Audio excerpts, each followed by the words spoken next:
You ask Tiger to solve. This deals with linear equations with one unknown. The final result is y equals 14/15. Let's solve it step by step.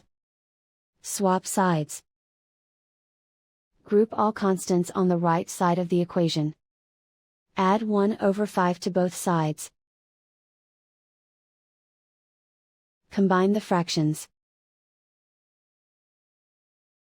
Combine the numerators.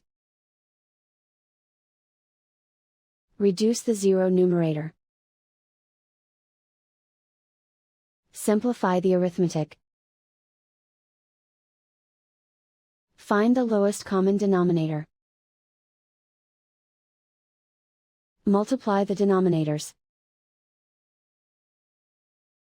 Multiply the numerators. Combine the fractions. Combine the numerators.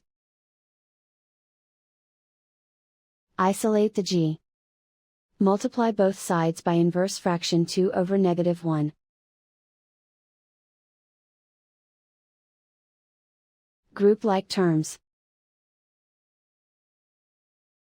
Multiply the coefficients. Simplify the arithmetic.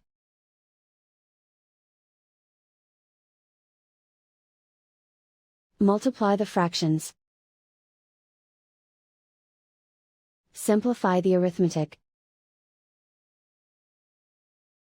And so the final result is y equals 14/15.